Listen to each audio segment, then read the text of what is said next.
Hello everyone, कैसे आप लोग। Welcome back to my channel that is Abhilasha blogs.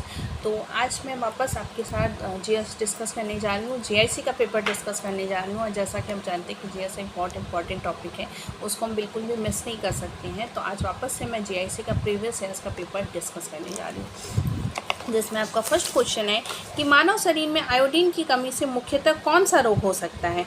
रक्ताकल्पता, goitre यानी कि घेंगा, टाइफाइड या हैजा। तो ऑप्शन है, आंसर है बी, घेंगा, जिसको गॉइटर भी बोलते हैं। तो देखिए, आयोडीन की कमी से गॉइटर होता है, आयरन की कमी से रक्ताल्पता यानी रक्त की कमी होती है, और दूषित जल से टाइफाइड और हैजा होता है। जब कोई देश अपनी मुद्रा का अवमूल्यन करता है तो उसका प्रभाव क्या होता है। आयात सस्ते हो जाते हैं और निर्यात महंगे, आयात महंगे हो जाते हैं, निर्यात सस्ते, दोनों महंगे हो जाते हैं या दोनों सस्ते हो जाते हैं। तो इसका ऑप्शन में आंसर है बी, आयात महंगे हो जाते हैं और निर्यात सस्ते हो जाते हैं। आयात यानी कि कोई चीज़ मंगाना बाहर से, और निर्यात मतलब यहाँ की किसी चीज़ को बाहर भेजना। तो जो बाहर से हम चीज़ें मंगा रहे हैं वो महंगी हो जाती है, जो यहाँ से हम बाहर भेज रहे हैं वो सस्ती हो जाती है। तो जब कोई देश अपनी मुद्रा का अवमूल्यन करता है तो उस देश की मुद्रा का मूल्य विदेशी मुद्रा के सापेक्ष कम हो जाता है, अर्थात इंटरनेशनल बाजार में उस मुद्रा की कीमत कम हो जाती है। फलस्वरूप उस देश की वस्तुओं की कीमत इंटरनेशनल बाजार से कम और दूसरे देशों से सामान की कीमत बढ़ जाती है। नेक्स्ट क्वेश्चन है कि इलायची का एक महत्वपूर्ण उत्पादक इडुक्की कौन से स्टेट में है। तमिलनाडु में, आंध्र प्रदेश में, केरल में या उड़ीसा में। तो इसका ऑप्शन है सी, केरल में। कथन है कि पंडित नेहरू का उद्देश्य का प्रस्ताव संविधान सभा द्वारा 22 जनवरी 1947 को स्वीकार किया गया।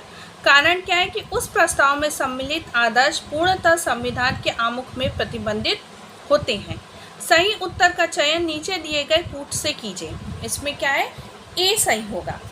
ए क्या है कि ए और आर दोनों सही है और आर ए की सही व्याख्या है। 13 दिसंबर 1946 को जवाहरलाल नेहरू ने प्रसिद्ध उद्देश्य प्रस्ताव प्रस्तुत किया, जिसे 22 जनवरी 1947 को संविधान सभा द्वारा स्वीकार किया गया।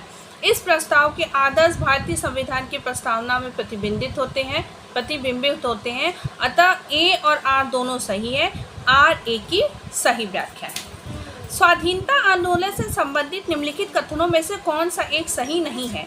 साइमन कमीशन का काले झंडों और तूफानी प्रदर्शन से स्वागत किया गया।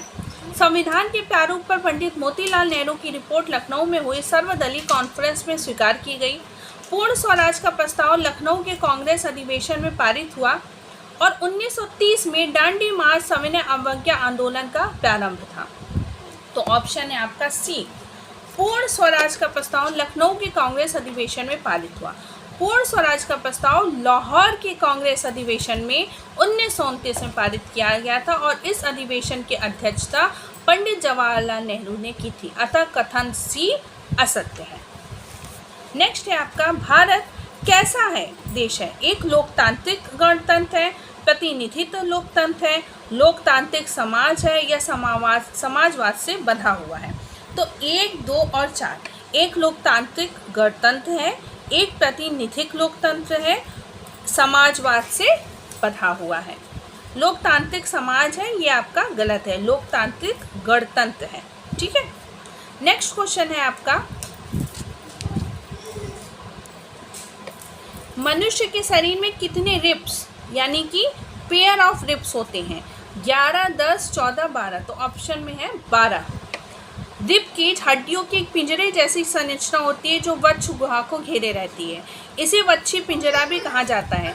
24 पसलियां प्रत्येक तरफ 12-12 आपके धड़ के किनारों पर आगे से पीछे तक लिपटी होती है, यानी टोटल 12 रिब्स केज होती है पेयर में, 12 इधर और 12 इधर। ठीक है।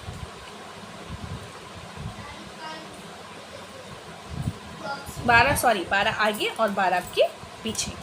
नेक्स्ट है कि green muffler is used against which type of pollution.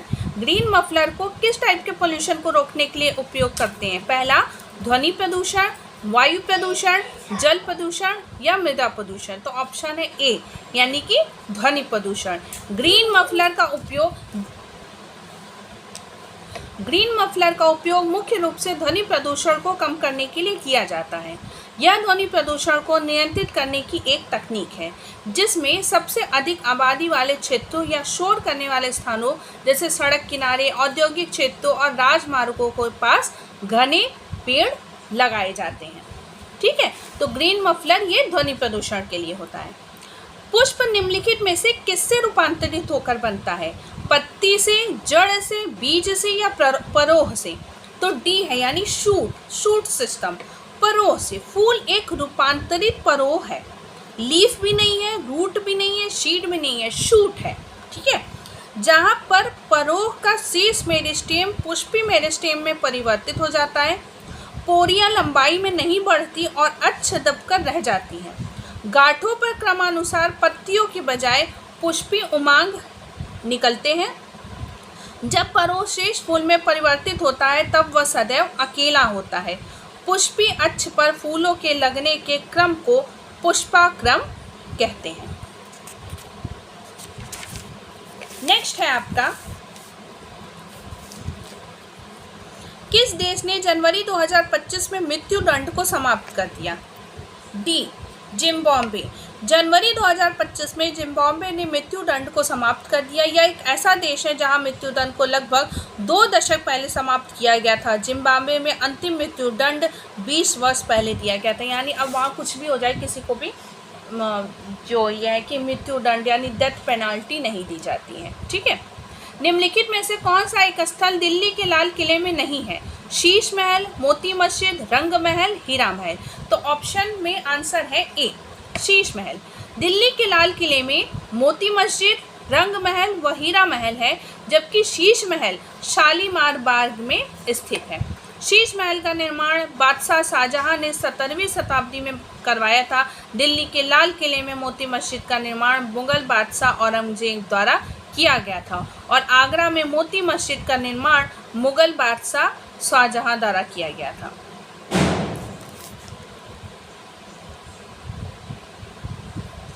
Next है आपका क्वेश्चन कि कौन सा पेयर सही है?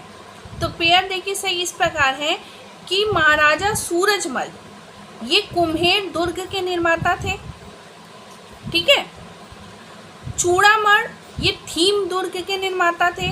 सूरजमल जाटों के अफलातून थे और बदन सिंह जो थे वो राजा व महेंद्र की उपाधि धारण करने वाले थे। नेक्स्ट क्वेश्चन है कि founder of Indian association was? Indian association के फाउंडर कौन थे? ए है आपका सुरेंद्र नाथ बनर्जी, बी है आपका शिशिर कुमार घोष, सी है विक्टर बनर्जी और डी है कृष्णा मोहन बनर्जी। तो क्या क्या है देखिए, ए इंडियन एसोसिएशन सुरेंद्र नाथ बनर्जी, तो इंडियन एसोसिएशन के संस्थापक थे सुरेंद्र नाथ बनर्जी। इन्होंने 1876 में सुरेंद्र नाथ बनर्जी और आनंद मोहन बोस ने मिलकर इसकी स्थापना की थी। नेक्स्ट क्वेश्चन है कि उत्तर प्रदेश राज्य के किस जिले का राज्य के सकल राज्य घरेलू उत्पाद 2024-25 में सर्वाधिक योगदान है? तो ऑप्शन है बी, गौतम बुद्ध नगर, इसका सबसे ज़्यादा योगदान है। ठीक है, नेक्स्ट आपका क्वेश्चन है, निम्नलिखित में से कौन सा भारत में पाया जाने वाला जैव विविधता हॉटस्पॉट है? गुजरात के मैदान, भारत बर्मा, पूर्वी घाट या दक्कन के पठार? तो इसका है आंसर बी, इंडो बर्मा। क्या है इसमें कि भारत में 4 जैव विविधता हॉटस्पॉट पाए जाते हैं, हिमालय, पश्चिमी घाट, इंडो बर्मा और सुंडा लैंड। ठीक है, तो इंडो बर्मा इसमें ऑप्शन में सही होगा। नेक्स्ट है, संयुक्त राज्य अमेरिका की होम स्टे खदान किसके खनन के लिए प्रसिद्ध है? हीरा, सोना, कोयला या कच्चा तेल? तो बी आपका ऑप्शन है सोना। संयुक्त राज्य अमेरिका की होम स्टे खान मुख्य रूप से सोने के खनन के लिए प्रसिद्ध है। यह खान लीड, साउथ डकोटा में स्थित है और इसे पश्चिमी गोलार्ध में सबसे बड़ी और सबसे गहरी सोने की खानों में एक माना जाता है। वर्तमान में यह खान बंद हो गई है। नेक्स्ट क्वेश्चन है कि ऑस्ट्रेलिया वासी किस मौसम में क्रिसमस मनाते हैं? गर्मी, बसंत, पतझड़, सर्दी? तो आंसर है ए, गर्मी, समर। ऑस्ट्रेलिया में क्रिसमस गर्मी के मौसम में मनाया जाता है क्योंकि ऑस्ट्रेलिया दक्षिणी गोलार्ध में है जहां दिसंबर में गर्मी होती है क्योंकि सूर्य की किरणें मकर रेखा पर सीधी पड़ती हैं। वहीं उत्तर गोलार्ध में सर्दी होती है क्योंकि कर्क रेखा पर सूर्य की किरणें तिरछी पड़ती हैं। तो इस वीडियो को हम यहीं एंड कर रहे हैं। आज हमने जीआईसी का फिर कुछ जीएस के क्वेश्चन डिस्कस किए। नेक्स्ट वीडियो में मैं आपके साथ नेक्स्ट टॉपिक लेके आऊँगी और अब नेक्स्ट वीडियो में भी मैं आपके साथ जीएस ही डिस्कस करूँगी जीआईसी का। तो अगर वीडियो अच्छा लगा होगा तो प्लीज़ चैनल को सब्सक्राइब करिएगा, लाइक एंड शेयर करना मत भूलिएगा।